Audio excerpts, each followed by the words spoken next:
ಎಲ್ಲರಿಗೂ ನಮಸ್ಕಾರ. ನೀವು ಯಾವಾಗಾದರೂ ಯೋಚಿಸಿದ್ದೀರಾ ನಮ್ಮ ದೇಶದಲ್ಲಿ ಯಾವ ಸಿನಿಮಾಗಳನ್ನು ತೆಗೆಯುತ್ತಾರೆ ಎಂದು? ಬಹುತೇಕ ಸಿನಿಮಾಗಳಲ್ಲಿ ಇದೆ ಲವ್ ಸ್ಟೋರಿ, ಬ್ರೇಕಪ್, ಅತ್ಯಾಚಾರ, ಕೊಲೆ, ದ್ವೇಷ, ದುಃಖ. ಅದೇ ನೀವು ಜಪಾನ್, ಅಮೆರಿಕ, ರಷ್ಯಾ, ಹೇಗೆ ಬಿಸ್ನೆಸ್ ಮಾಡಬೇಕು, ಹೇಗೆ ತಪ್ಪಿನಿಂದ ಕಲಿಯಬೇಕು, ಹೇಗೆ ಮುಂದೆ ಹೋಗಬೇಕು, ಇಂತಹ ವಿಷಯಗಳ ಬಗ್ಗೆ ಸಿನಿಮಾ ಮಾಡುತ್ತಾರೆ. ನಮ್ಮ ಸಿನಿಮಾ ನೋಡುವವನ ಭಾವನೆ ಬದಲಾಗುತ್ತದೆ, ಆದರೆ ಅವರ ಸಿನಿಮಾ ನೋಡುವವನು ಜೀವನ ಬದಲಿಸುತ್ತಾನೆ.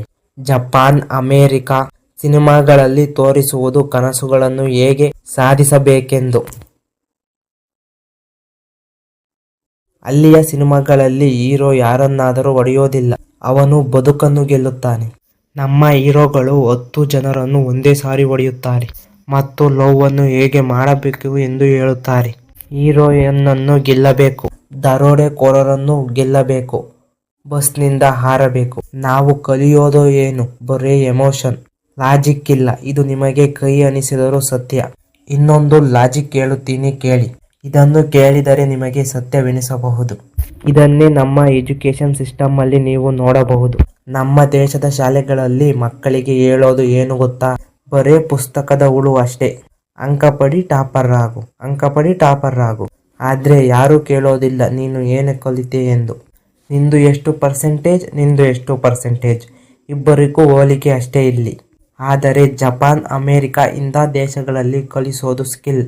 ಅವರು ಚಿಕ್ಕ ವಯಸ್ಸಿನಿಂದಲೇ ಪ್ರಾಕ್ಟಿಕಲ್ ಥಿಂಕ್ ಕಲಿಯುತ್ತಾರೆ. ಹೇಗೆ ಪ್ರಾಬ್ಲಮ್ ಸಾಲ್ವ್ ಮಾಡಬೇಕು, ಹೇಗೆ ಪ್ಲಾನ್ ಗಳಲ್ಲಿ ಮಕ್ಕಳು ರೋಬೋಟ್ ಡಿಸೈನ್ ಮಾಡುತ್ತಾರೆ. ಇಲ್ಲಿ ನಮ್ಮ ಮಕ್ಕಳು ಪುಸ್ತಕದ ಬದನೆಕಾಯಿ ಎಂದು ಬರೇ ಓದಿಕೊಂಡು ಇರುತ್ತಾರೆ. ಹೀಗಾಗಿ ಅಲ್ಲಿನ ಮಕ್ಕಳು ಉದ್ಯೋಗ ಕೊಡುತ್ತಾರೆ, ನಮ್ಮ ಮಕ್ಕಳು ಹುಡುಕ್ತಾರೆ. ಆದರೆ ಇದು ಮಾತ್ರ ಸತ್ಯ, ನಮ್ಮ ದೇಶದ ಯುವಕರು ಬಹಳ ಬುದ್ಧಿವಂತರಾಗಿದ್ದಾರೆ. ಆದರೆ ನಮ್ಮ ಸಿಸ್ಟಮ್ ಅವರನ್ನು ಬುದ್ಧಿವಂತರಾಗಿ ಬಳಸುವುದಿಲ್ಲ. ನಮ್ಮ ಶಾಲೆಗಳಲ್ಲಿ ಯಾವುದೇ ಸ್ಕಿಲ್ ಕಲಿಸುವುದಿಲ್ಲ, ಯಾವುದೇ ಬಿಸ್ನೆಸ್ ಹೇಳಿಕೊಡುವುದಿಲ್ಲ, ಹೇಗೆ ಜೀವನದಲ್ಲಿ ಮುಂದೆ ಬರಬೇಕು ಎಂದು ಹೇಳುವುದಿಲ್ಲ. ಮೊದಲು ನಮ್ಮ ಸಿಸ್ಟಮ್ ಚೇಂಜ್ ಆಗಬೇಕು, ಆಗ ನಮ್ಮ ಮಕ್ಕಳಿಗಾದರೂ ಗೊತ್ತಾಗುತ್ತದೆ. ನಾವು ಕೇವಲ ಪಾಸ್ ಆಗು, ಜಾಬ್ ತಗೋ ಎಂದು ಓದುತ್ತಿದ್ದೇವೆ. ಜಗತ್ತು ಬದಲಾಗುತ್ತಿದೆ. ಸ್ಕಿಲ್ಗಳ ಯುಗ.